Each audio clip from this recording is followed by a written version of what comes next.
queridos, amados irmãos, eu sou a Débora Viana e estamos fazendo o estudo do livro Temperamentos Transformados de Tim LaHaye. Como Deus pode transformar as falhas do seu temperamento. Estamos vendo o temperamento sanguíneo e estudando baseado na vida do discípulo Pedro. Hoje nós vamos falar sobre 3 características: vontade fraca, aquele que negou a Jesus, e vamos falar também da inconstância de Pedro. Vontade fraca. Geralmente, as intenções do sanguíneo são muito boas, mas uma das mais sérias dificuldades dessa índole é a fraqueza de vontade. Muitos deles são chamados de mau caráter por seus contemporâneos ou acusados de assumir compromissos só da boca para fora, porque capitulam facilmente ante as circunstâncias adversas. Essa fraqueza é provavelmente o que os impede de resistir às pressões. Muitos sanguíneos, quando colocados sob pressão, preferirão mentir a ter de enfrentar situações embaraçosas ou sofrer penalidades. Logo, passada a dificuldade, certamente sentirão arrependimento, mas a não ser que sejam encorajados pelo Espírito Santo, não terão forças ou autocontrole suficiente para deixar de incorrer no mesmo erro. Sem o poder de Deus a fortalecê-lo, o sanguíneo facilmente deixará sua vida emaranhar em uma teia de complexidades. Na sala de aconselhamento, é frequentemente o sanguíneo confessar uma série trágica de acontecimentos. Após cometer o chocante pecado do adultério contra o cônjuge fiel e leal, os opostos se atraem reciprocamente. Vem sempre aquela velha história contada entre lágrimas: eu pretendia cumprir meus votos de fidelidade no casamento. E sem dúvida, essa era a intenção. Mas a vontade fraca desse temperamento facilita o esquecimento de promessas do passado e das boas intenções em face das tentações ou das pressões circunstanciais. Um homem de negócios disse-me: amo minha esposa e meus filhos, mas eles ficavam em casa enquanto que aquela linda secretária estava ali comigo o dia todo. Algo que tenho notado a respeito de pecados sexuais é que invariavelmente são seguidos de mentiras e toda espécie de falsos álibis. Uma mentira leva a outra, e não demora muito para que o sanguíneo, que tem memória curta, caia em contradição. A Bíblia diz: sentireis o vosso pecado quando ele vos achar. É interessante que o sanguíneo geralmente fica aliviado quando seu pecado é descoberto. A razão é simples: ele não aguenta a pressão. A teia emaranhada, tecida pela infidelidade no casamento, cria um sentimento de culpa insuportável, como é extremamente emotivo. Seu arrependimento vem acompanhado de muito choro, tal como Pedro, quem possui esse temperamento, se arrepende com sinceridade. Mas por meio da posse completa pelo Espírito Santo, a tragédia pode converter-se em uma experiência de vida transformadora. É, porém, importante que a pessoa reconheça que não são suas fortes resoluções ou suas boas intenções que lhe trazem consistência à vida. É o Espírito Santo. Sem que o Espírito Santo esteja habitando em sua existência, não se pode confiar em um sanguíneo. E o pior é que nem ele pode confiar em si mesmo. Aquele que negou a Jesus. É triste o fato de que as coisas boas que se faz não se tornam tão conhecidas como as más. O evento mais conhecido da vida do amigo sanguíneo do nosso Senhor é a sua negação ao Salvador. Assim como Judas é conhecido como discípulo que traiu a Jesus, Pedro é conhecido como discípulo que o negou. Todos os 4 evangelhos narram a vergonha histórica. Pode ser que o objetivo do Espírito Santo fosse incutir em nós o fato de que Deus pode tomar o mais inconsistente e fraco monte de barro e fazer dele um grande homem de Deus. Uma análise cuidadosa dos eventos relacionados com a negação de Pedro nos dá muitas pistas interessantes quanto à fraqueza desse caráter. Ninguém é mais facilmente influenciado pelo ambiente do que ele. Esse fato não se apresenta à primeira vista. O sanguíneo parece ser forte algumas vezes, quase dominador, e nos dá a impressão de poder controlar qualquer situação. Mas não é assim. Esse temperamento precisa desesperadamente do calor da comunhão dos outros crentes. No caso de Pedro, as dificuldades começaram quando ele deixou os discípulos e procurou a companhia do inimigo. Os servos e os guardas estavam ao redor de uma fogueira que haviam feito para se aquecerem. Pedro também estava em pé com eles, aquecendo-se.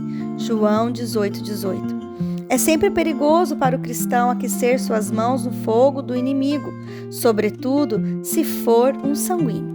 Ele é sensível aos que o cercam e tende a adaptar-se a seus costumes.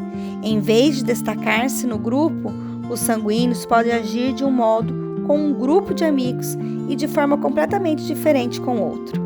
Mateus nos conta que enquanto Pedro aquecia as mãos, uma criada passou e disse: "Vocês também estavam com Jesus, o Galileu?" Mas ele o negou diante de todos, dizendo: "Não sei do que você está falando." Mateus 26, de 69 a 70. A pressão do grupo era demais para o apóstolo, e assim ele negou ao Senhor a quem amava, deixou o fogo e saiu à varanda, enquanto lá dentro Jesus estava sendo julgado. Então, outra criada o viu e disse aos que estavam ali: "Este homem estava com Jesus o Nazareno." E ele, jurando, negou outra vez com o juramento: "Não conheço esse homem." Muitos sanguíneos, desde Pedro, têm prometido passar a se submeter a Deus, caso consiga se livrar só mais esta vez de um problema. Infelizmente, esse meio termo não é padrão divino. Um pequeno sacrifício poderá iniciar um comprometimento bem maior. Mais cedo ou mais tarde, teremos de resistir à pressão que nos rodeia e tomar uma atitude. Feliz o homem que aprende que quanto mais cedo enfrentar as dificuldades, melhor para ele. O desejo insistivo de fugir ao perigo fez que Pedro não apenas repudiasse a Cristo, mas o negasse sob juramento. Usou um sinal de honestidade para encobrir uma mentira manifesta. Pouco tempo depois, vieram outros a Pedro. Certamente você é um deles. O seu modo de falar o denuncia. Aí ele começa a lançar maldições e jurar: "Não conheço esse homem." Imediatamente um galo cantou. A vontade que tinha de falar não permitia que Pedro se calasse, nem mesmo entre inimigos. A maior parte do povo era da cidade de Jerusalém, enquanto Pedro era traído por seu sotaque da Galileia. Temos uma ilustração clara da natureza progressiva do pecado. Depois de negar 2 vezes ao Senhor, Pedro somou a terceira, os pecados de praguejar e xingar. Evidentemente, antes de sua conversão, ele era um sujeito blasfemo, como muitos de seu temperamento. A maioria dos sanguíneos fala mais rápido do que pensa e, para preencher as lacunas, usa com frequência expressões profanas. Sem dúvida, ele não empregava essa linguagem na presença do Senhor, e é bem possível que há muito tempo tivesse deixado de proferi-la. Mas, sob pressão do grupo e num desejo típico de ser aceito pelos que o cercavam, Pedro voltou a seu passado e inconscientemente ao velho hábito do palavreado baixo. Quando tal falha acontece, o sanguíneo explica rapidamente: "Ah, eu falei só por falar." Mas isso não muda o fato de que o pecou com a língua, desonrando publicamente a Deus. Simão, o sanguíneo, caracteristicamente motivado por estímulos externos, ao ouvir o canto do galo, de repente lembrou-se das palavras de Jesus. Sua reação, anotada pelos 4 escritores do Evangelho, foi típica do temperamento. Saindo dali, chorou amargamente. Somente os sanguíneos e os melancólicos são dados ao choro, mas ao contrário do que se diz, isso não diminui sua hombridade, apenas revela a profundidade de seus sentimentos e sua habilidade em exprimir as emoções. As lágrimas amargas de Pedro, ao fim desse triste drama, ilustram uma tendência tipicamente sanguínea. Eles facilmente se arrependem. Quando cometem um pecado grave, têm remorso profundo ao reconhecê-lo, ou a sentirem-se envolvidas por seus resultados. Muitos sanguíneos modernos confessam sinceramente expressando pesar. Alguns observadores pensam que a profundidade do arrependimento se mede pela quantidade de lágrimas, mas o choro significa apenas que a pessoa está sendo no momento verdadeira. Se for novamente aquecer as mãos na fogueira do inimigo, será uma questão de tempo antes de cair outra vez. No último capítulo de João, uma cena terna evidencia a profundidade do remorso de Pedro. Depois da ressurreição, Jesus veio a ele e perguntou: Simão, filho de João, você me ama mais do que estes? Pedro respondeu: Sim, Senhor, tu sabes que te amo. Há um jogo importante de palavras que não aparece na tradução para o português. O Senhor Jesus usou o termo grego ágape, que no Novo Testamento significa a forma mais alta de amor e é empregada para descrever o sentimento de Deus pelo homem. Certamente, por seu remorso de seu negado a Jesus, Pedro hesitou em dizê-lo ao responder, em vez de amor, ele preferiu algo semelhante ao nosso gostar. Alguns tradutores, por isso, têm redigido assim sua resposta: Senhor, tu sabes que gosto muito de ti. O Senhor Jesus perguntou pela segunda vez: Simão, filho de João, você me ama? Ele respondeu: Sim, Senhor, tu sabes que gosto de ti. Resposta essa idêntica à primeira, mas na terceira vez Jesus mudou a palavra original para que Pedro usara e perguntou: Simão, filho de João, tu gostas mesmo de mim? Pedro ficou magoado por Jesus lhe ter perguntado pela terceira vez: Você me ama? E lhe disse: Senhor, tu sabes todas as coisas e sabes que te amo. Parece que a ferida da grande negação de Pedro ainda estava tão aberta e profunda que o apóstolo sanguíneo aprendeu finalmente uma valiosa lição. Descobriu que não podia confiar em si mesmo. A única esperança para o sanguíneo é uma vida de dependência do Espírito Santo. Pedro reconheceu que não podia acreditar em suas emoções, daí a relutância em dar uma resposta leviana, além daquilo que pudesse cumprir.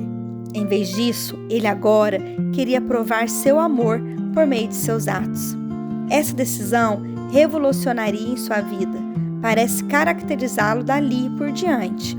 Evidencia de que mesmo um sanguíneo inconstante pode se tornar um instrumento estável e útil quando é cheio do Espírito Santo. A inconstância de Pedro. A história que vimos acima e muitos outros eventos da vida de Pedro indica que um dos maiores problemas do sanguíneo é o fato de ser inconstante. Sua vida consiste em um paradoxo de extremos. Em um momento é quente e o outro é frio. Não tenho dúvidas de que essa tendência traga a infelicidade. O Senhor Jesus parecia saber que o desejo do coração de Pedro era de ser um indivíduo estável. Por essa razão, mudou seu nome profeticamente dizendo: Tu és Pedro, isto é uma pedra. O apóstolo se tornou forte e cheio do Espírito. Quando uma pessoa recebe Jesus Cristo em sua vida, torna-se uma nova criação. Assim, passa a ter duas naturezas, a velha e a nova.